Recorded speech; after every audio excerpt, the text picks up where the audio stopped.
설교를 마치고 이제 입구에 이제 집에 가시는 성도들과 인사를 나눌 때 성도들이 흔히 하는 말, 오늘 은혜 받았습니다라는 말을 합니다. 은혜를 받았다, 은혜롭다, 은혜가 많다, 은혜의 시간이었다. 이 같은 말이 무슨 의미일까요? 여러분, 과연 은혜란 무엇일까요? 은혜가 무엇일까요? 은혜는 자격 없는 자에게 베풀어지는 무조건적인 사랑을 가리켜서 은혜라고 이야기합니다. 우리에게 임한 가장 큰 은혜는 죽음의 형벌을 받아 마땅한 우리에게 하나님께서 구원을 선물로 주신 겁니다. 구원을 선물로 주신 거예요. 하나님의 크신 은혜를 온전히 깨닫기 위해 우선적으로 우리는 구원을 이해해야 합니다. 구원이 뭔가? 그래서 오늘 이 구원의 필요성과 구원의 기초 그리고 구원의 본질에 대해서 좀 말씀을 나누려고 합니다. 첫 번째는 구원의 필요성입니다. 왜 구원이 필요했는가?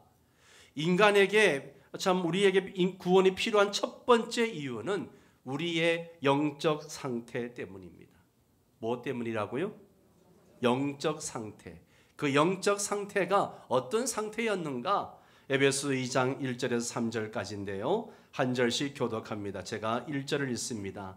그는 허물과 죄로 죽었던 너희를 살리셨도다.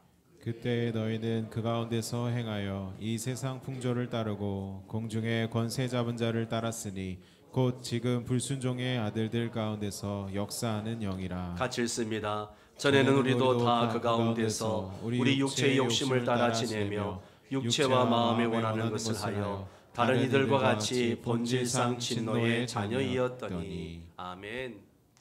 이 구절은 우리가 예수 안에 있기 전에 그 속박된 모습을 보여주고 있는 거죠. 우리는 하나님과의 관계가 인간의 삶과 죽음의 문제를 결정한다는 것을 알아야 합니다. 우리는 영적으로 어떤 상태였는가? 한마디로 죽었었습니다. 영적으로 죽었었습니다. 1절입니다. 그는 허물과 죄로 죽었던 너희를 살리셨도다. 허물과 죄로 죽었던 너희를 살리셨도다. 여기에 허물은 헬라어의 뜻은 보면 미끄러지다, 넘어지다, 잘못된 방향으로 가다 이런 뜻을 가지고 있어요. 죄는 표적을 벗어나다, 하나님의 기준을 벗어나다 이런 의미가 있습니다. 바울은 여기서 죄로 인한 영적 죽음의 결과가 가져다 준 죄성의 효력과 범위를 강조하고 있습니다.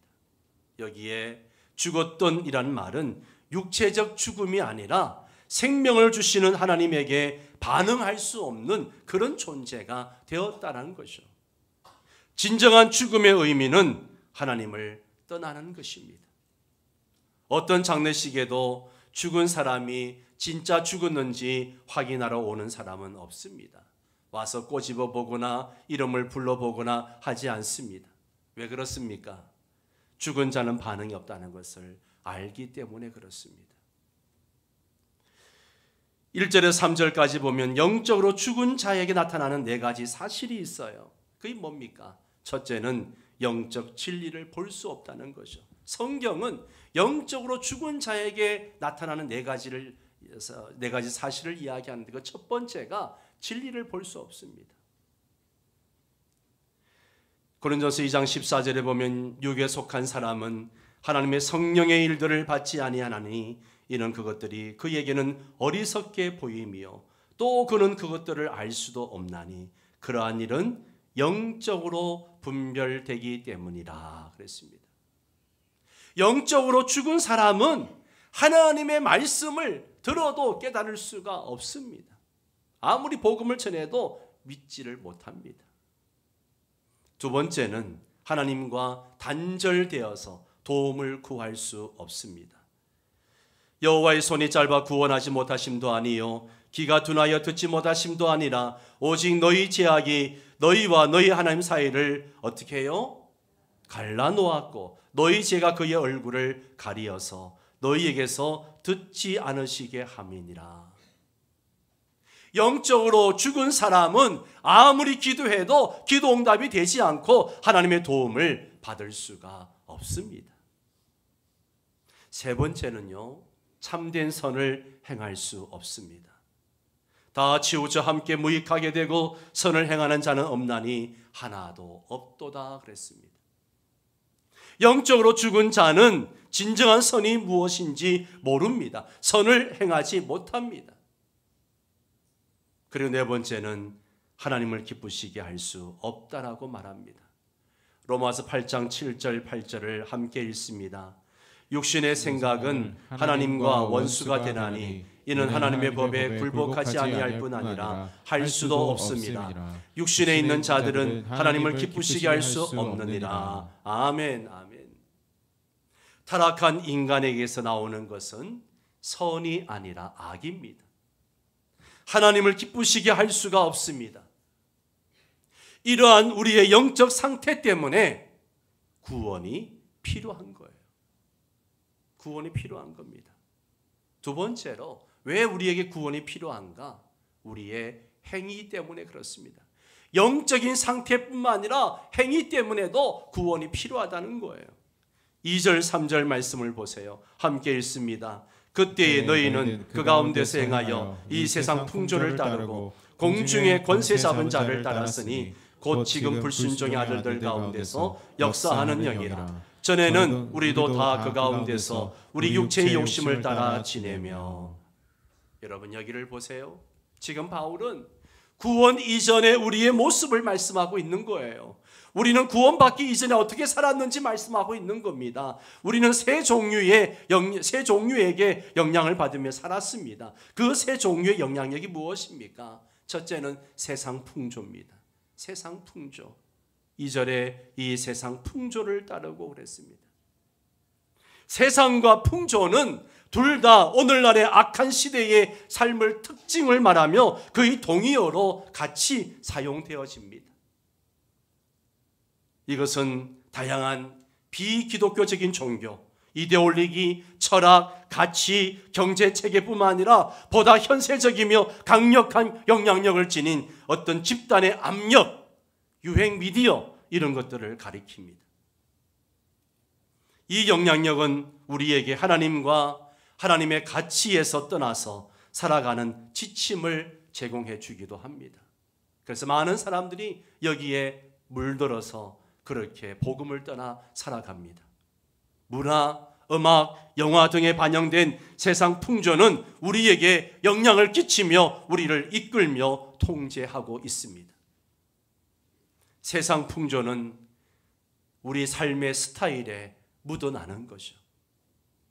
그래서 성경은 이 세상이나 세상에 있는 것들을 뭐 하지 말라? 사랑하지 말라. 누구든지 세상을 사랑하면 아버지의 사랑이 그 안에 있지 아니하니 이는 세상에 있는 모든 것이 육신의 정욕과 안목의 정욕과 이생의 자랑이니 다 아버지께로부터 온 것이 아니요 세상으로부터 온 것이라.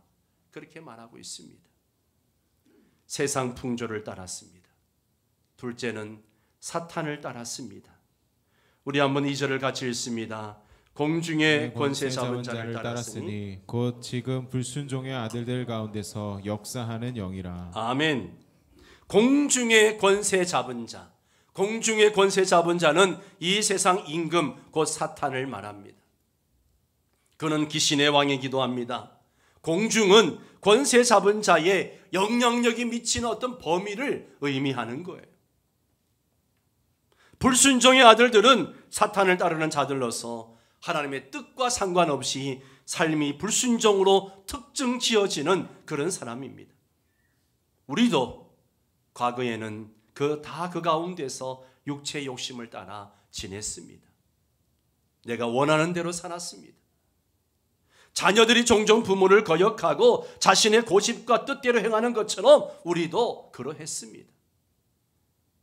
세상 풍조는 사탄의 강교함 속에 통제당하고 있습니다. 그리스도 예수를 믿기 전에 우리는 사탄에게 속았고 지속적인 속임수로 고통을 당했었습니다. 세 번째로 육체의 욕심, 육신의 욕망을 따랐습니다. 3절을 함께 읽습니다. 전에는 우리도 다 그 가운데서 우리 육체의 욕심을 따라 지내며 육체와 마음이 원하는 것을 하여 다른 이들과 같이 본질상 진노의 자녀였더니. 여러분, 육체와 마음에 원하는 것을 했습니다. 육체는 그리스도를 믿기 전 우리 삶을 지배했던 압도적인 영향력이에요. 바울은 갈라디아서 5장 16절과 24절에서 육체를 무엇과 연결시키냐면 정욕과 함께 언급을 하고 있습니다. 정욕이 우리 안에 있습니다. 우리가 생각하고 말하고 행하는 중심에 이 정욕이 자리 잡고 있는 거예요. 우리의 육체는 우리 마음에 자리 잡은 정욕을 만족시킬 것을 계속해서 요구하는 거예요. 그래서 그 정욕에 이끌려서 우리는 살아가게 되는 거죠. 세 번째로 왜 우리에게 구원이 필요한가? 우리가 직면하게 될 운명 때문에 그렇습니다. 운명 때문에. 여러분 3절 하반절을 보세요. 다른 이들과 같이 본질상 뭐라고요? 진노의 자녀이었더니. 진노의 자녀였습니다. 우리는 영적으로 정죄를 받았습니다. 죄는 우리를 하나님에게서 멀어지게 합니다. 하나님을 소외시킨 결과가 뭐냐? 하나님의 진노였습니다. 하나님의 진노입니다. 이것은 인류 전체의 특징을 말합니다. 우리가 아직 죄인 되었을 때에 그리스도께서 우리를 위하여 죽으심으로 하나님께서 우리에게 대한 자기의 사랑을 확정하셨느니라. 우리가 죄인 되었을 때, 원수 되었을 때, 이게 우리의 모습이죠. 그래서 찰스 스펄전은 하나님의 진노는 헤아림 후에 오지만 하나님의 자비는 헤아림 없이 임한다라고 했습니다. 아들을 믿는 자에게는 영생이 있고 아들에게 순종하지 아니하는 자는 영생을 보지 못하고 도리어 하나님의 진노가 그 위에 머물러 있느니라. 아들이 없고 순종하지 않는 자에게는 진노가 그 위에 머물러 있다는 거죠. 하나님만이 이토록 끔찍하고 절망적인 상황에서 우리를 사망에서 생명으로 옮기실 수 있습니다.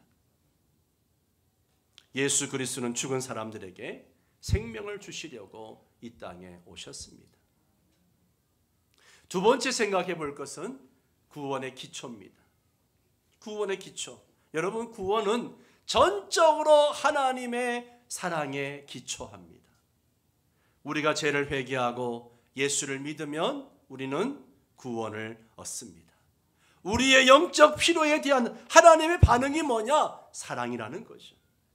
하나님의 사랑이 우리를 구원하며 그 사랑이 없다면 우리는 멸망당하고 말 것입니다.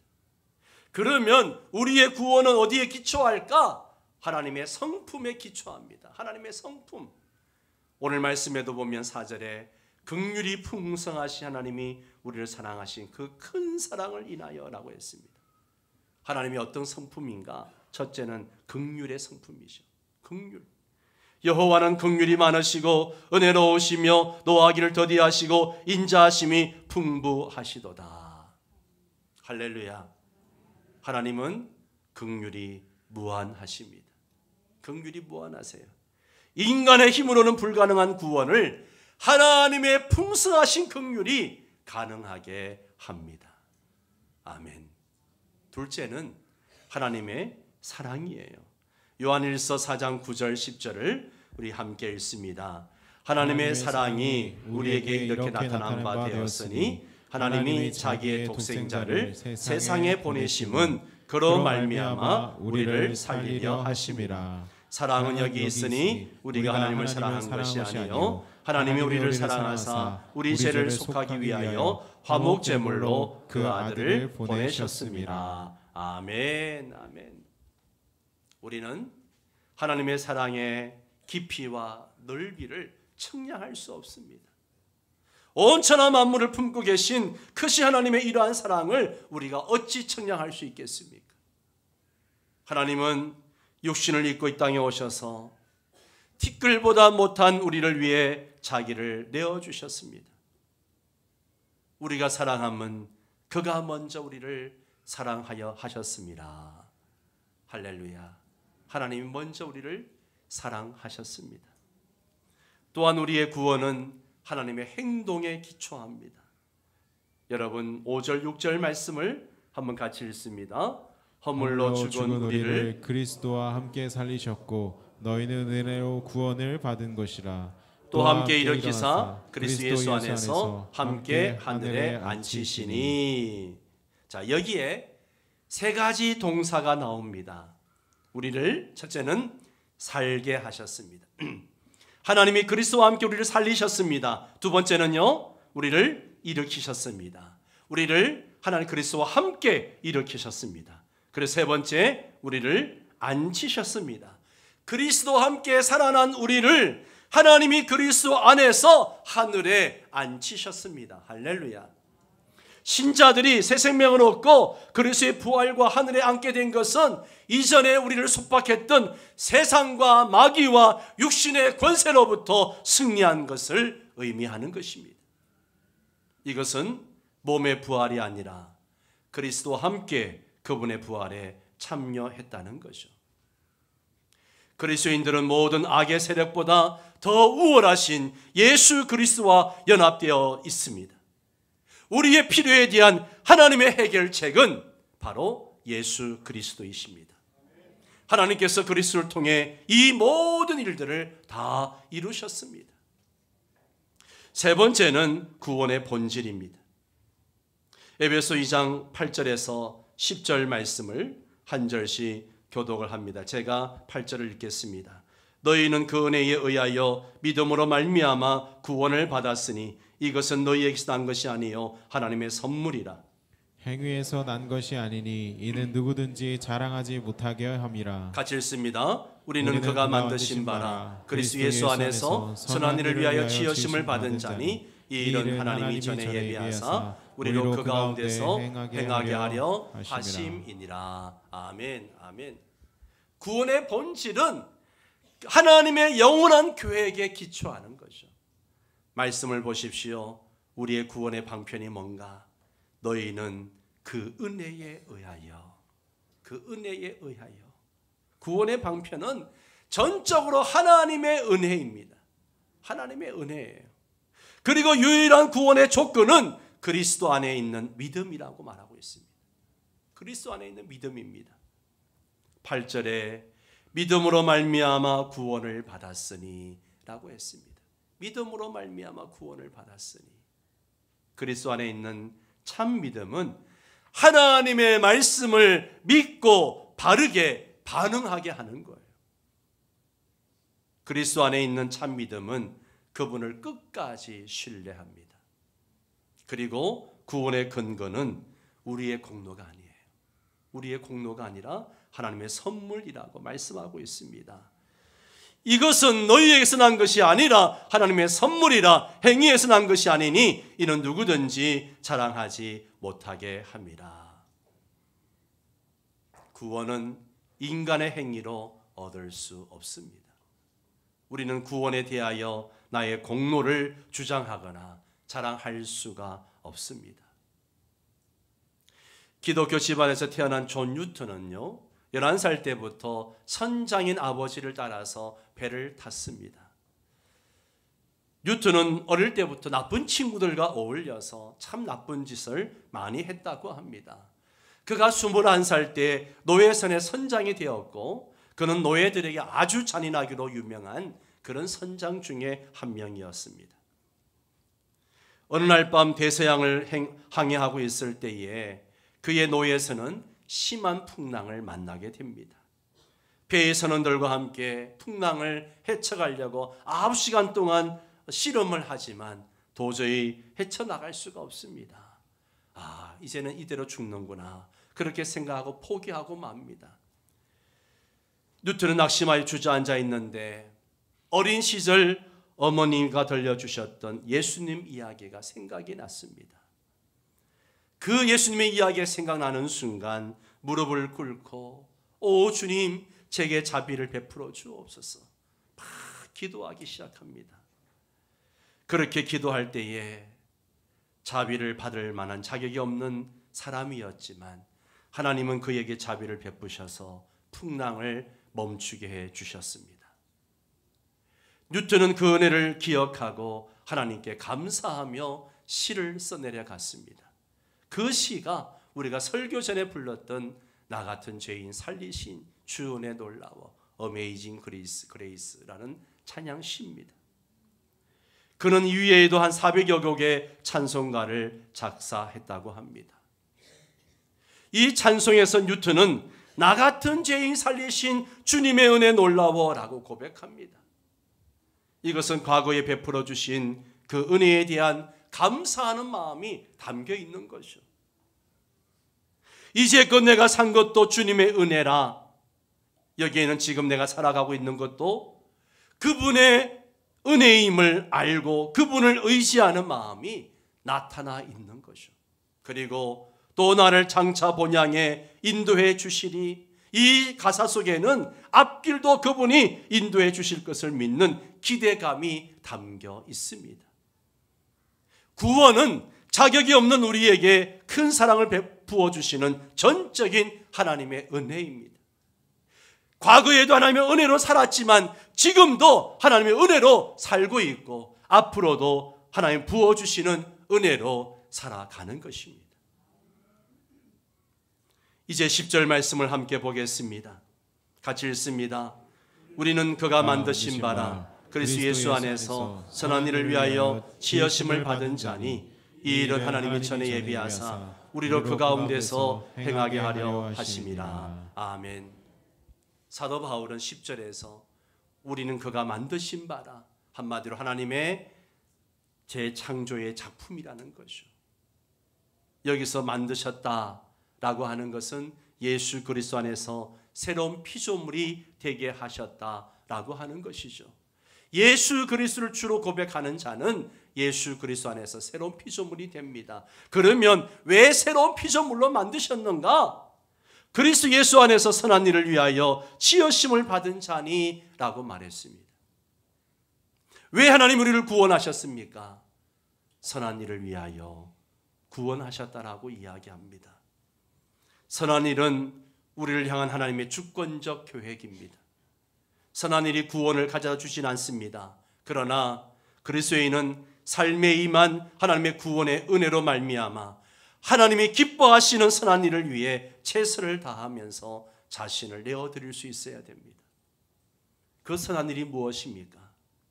바로 주의 뜻대로 사는 것이고 복음을 전하는 것이고 하나님의 영광을 나타내는 일을 행하는 것입니다.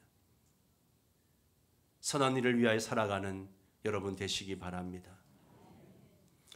하나님의 은혜는 다음과 같이 우리에게 역사하십니다. 하나님의 은혜는 우리에게 구원을 주시기 위하여 역사합니다. 하나님의 은혜는 우리에게 지극히 풍성한 복을 주시기 위해서 역사합니다. 하나님의 은혜는 우리가 선한 일에 열심히 하도록 역사합니다. 말씀을 맺겠습니다. 우리는 하나님의 은혜로 말미암아 죽음에서 생명으로, 하나님의 진노에서 하나님의 사랑으로, 악의 세력의 지배에서 하나님의 은혜 아래에서 성장하는 삶으로 옮겨졌습니다. 아멘이십니까? 하나님의 은혜는 우리를 구원하시고 우리를 변화시켜 복을 누리게 하시며 우리로 선한 일을 하게 하십니다. 우리는 우리를 구원하신 하나님의 은혜를 늘 기억하며 살아야 합니다. 우리를 풍성케 하시는 하나님의 은혜를 생각해야 됩니다. 우리로 하여금 선한 일을 하게 하시는 하나님의 은혜를 늘 마음에 새겨야 합니다. 은혜에 대한 깨달음이 클수록 우리는 영적으로 더욱더 성장하게 되고 그리고 건강하게 성장할 수가 있는 것입니다. 우린 매일 은혜의 환경 안에서 살아가는 그런 성도 여러분 되시기를 주의 이름으로 축원합니다.